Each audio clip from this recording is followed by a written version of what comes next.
今日要讀嘅經文係喺創世記嘅13章同14章，馬太福音第7章，詩篇第7篇。創世記第13章，亞伯蘭帶着妻子和所有的一切，以及羅得，一同從埃及上到南地去。亞伯蘭有很多牲畜和金銀，他從南地一站一站往前走，到伯特利去。到伯特利和艾城中間，就是他從前支搭帳棚的地方，也是他築頭一座祭壇的地方。亞伯蘭就在那裏求告耶和華的名。和亞伯蘭同行的羅得也有羊群、牛群和帳棚。那地容不下他們住在一起，因為他們的財物很多，所以他們再也不能住在一起。牧養亞伯蘭牲畜的和牧養羅得牲畜的起了紛爭。當時迦南人和比利洗人還住在那地。亞伯蘭就對羅得說：你我之間切不可紛爭，你的牧人和我的牧人之間也不可紛爭，因為我們是至親。全地不都是在你面前嗎？請你離開我吧。你若向左，我就向右；你若向右，我就向左。羅得舉目看見約旦河整個平原，直到瑣珥都有水灌溉。在耶和華毀滅所多瑪和蛾摩拉之前，這地好像耶和華的園子，也像埃及地一樣。羅得選擇了約旦河整個平原，於是向東移動，他們就彼此分開了。亞伯蘭住在迦南地，羅得住在平原的城市中，漸漸拿移帳棚，直到所多瑪。在耶和華看來，所多瑪人是罪大惡極的。羅得離開亞伯蘭以後，耶和華對亞伯蘭說：你要舉目從你所在的地方向東南西北觀看，你看見的地方，我都要賜給你和你的後裔，直到永遠。我要使你的後裔好像地上灰塵那麼多，若能數算地上的灰塵，才能數算你的後裔。你起來，縱橫走遍這地，因為我必把這地賜給你。於是亞伯蘭漸漸拿移帳棚，來到希伯崙幔利的橡樹附近，在那裏居住，也在那裏為耶和華築了一座祭壇。創世記第14章。當暗拉非作示拿王，亞略作以拉撒王，基大魯瑪作以蘭王，提達作哥印王的時候，他們興兵攻打所多瑪王比拉、蛾摩拉王比沙、押瑪王示納、洗遍王撣爾別和比拉王。比拉就是瑣珥。這五王在西定谷會合，西定谷就是鹽海。他們服侍了基大魯瑪已經12年，到第13年就背叛了。第14年，基大魯瑪和同盟的王都來了，在亞特律迦陵擊敗了利弗音人，在哈密擊敗了蘇西人，在沙彌基列亭擊敗了以米人，在何利人的西珥山擊敗了何利人，一直追擊到靠近曠野的伊勒巴蘭，然後轉到安密巴，就是加底斯，攻佔了亞瑪力人全部的領土，也擊敗了住在哈洗遜他瑪的亞摩利人。於是所多瑪王、蛾摩拉王、押瑪王、洗遍王和比拉王都出來，在西定谷列陣，與他們交戰，就是與以蘭王基大魯瑪、哥印王提達、示拿王暗拉非、以拉撒王亞略交戰，就是4王與5王交戰。西定谷有許多漆坑。所多瑪王和蛾摩拉王逃跑的時候，都掉在坑裏，其餘的人都向着山上逃跑。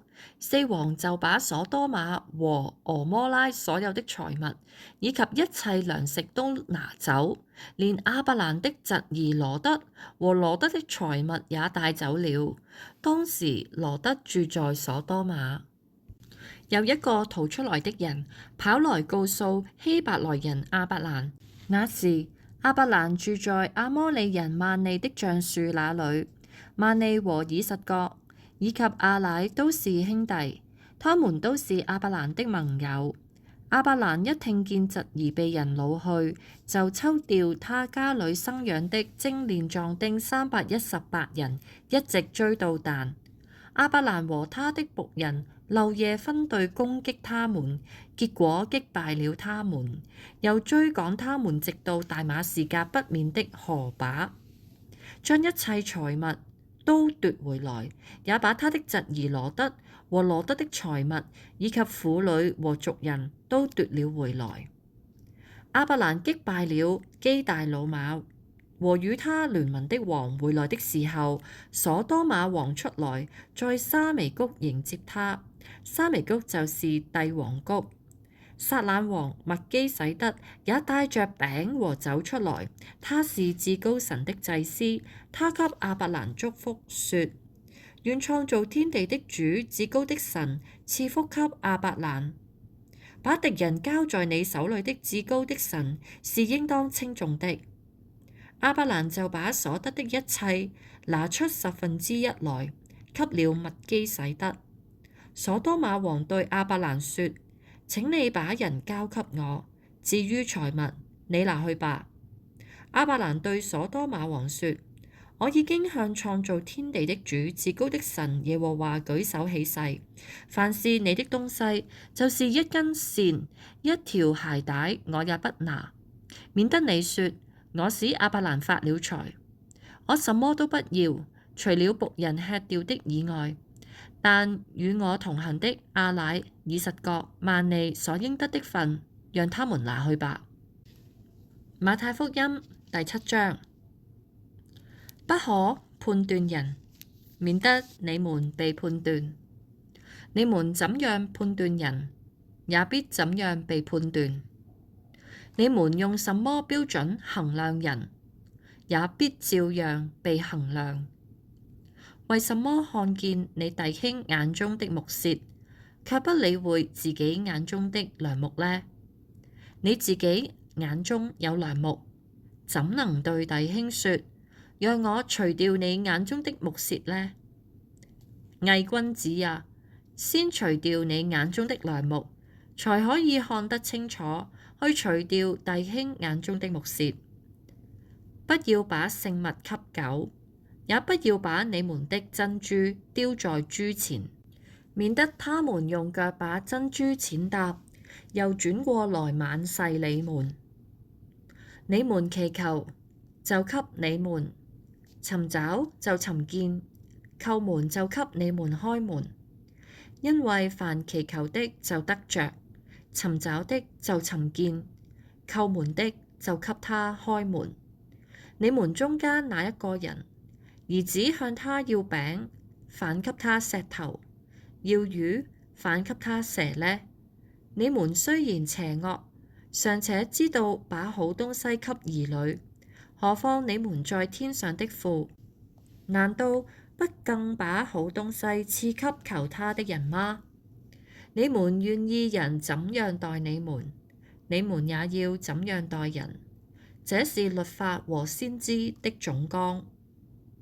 你們當進窄門，因為引導滅亡的門是寬的，路是大的，進去的人也多；但引導生命的門是窄的，路是小的，找着的人也少。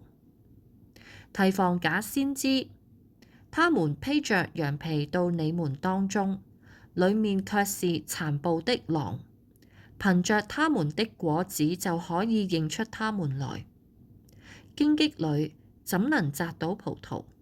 蒺藜裡怎能摘到無花果呢？照樣，好樹結好果子，壞樹結壞果子。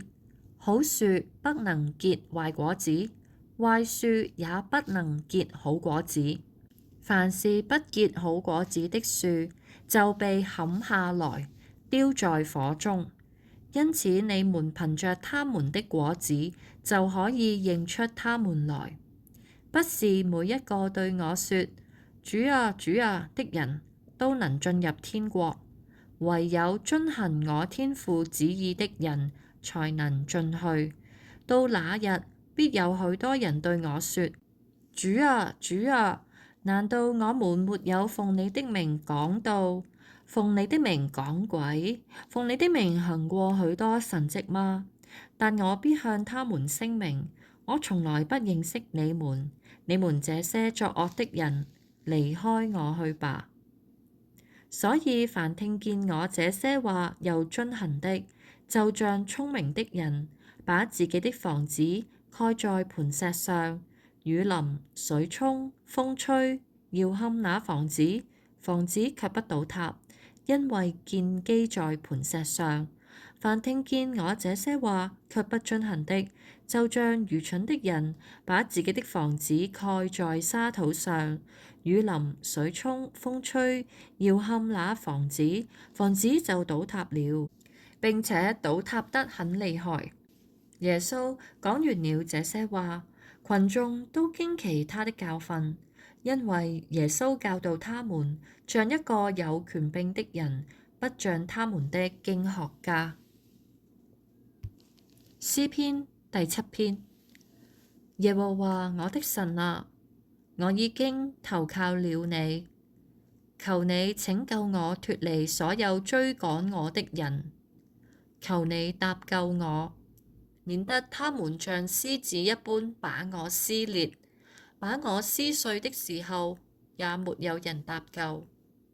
耶和華我的神啊，如果我作了這事，如果我手中有罪孽，如果我以惡回報那與我為友的人，或是無故掠奪與我為敵的人，就任憑仇敵追趕我，直到追上，把我的性命踐踏在地上，使我的光榮歸於塵土。耶和華啊，求你在怒中起來，求你挺身而起，抵擋我敵人的暴怒。求你為我興起，你已經出令施行審判。願萬民聚集環繞你，願你歸回高處，統管他們。願耶和華審判萬民。耶和華啊，求你按着我的公義，照着我心中的正直判斷我。願惡人的惡行止息，願你使義人堅立。公義的神啊，你是察驗人心腸肺腑的。神是我的盾牌，他拯救心裡正直的人。神是公義的審判者，他是天天向惡人發怒的神。如果人不悔改，神必把他的刀磨快。神已經把弓拉開，準備妥當。他親自預備了致命的武器，他使所射的箭成為燃燒的箭。看啊，惡人為了罪孽經歷慘痛，他懷的是惡毒，生下的是虛謊。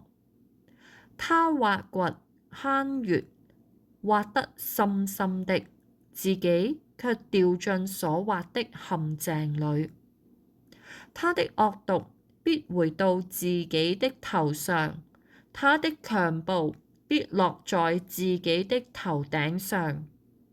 我要照着耶和華的公義稱謝他，歌頌至高者耶和華的名。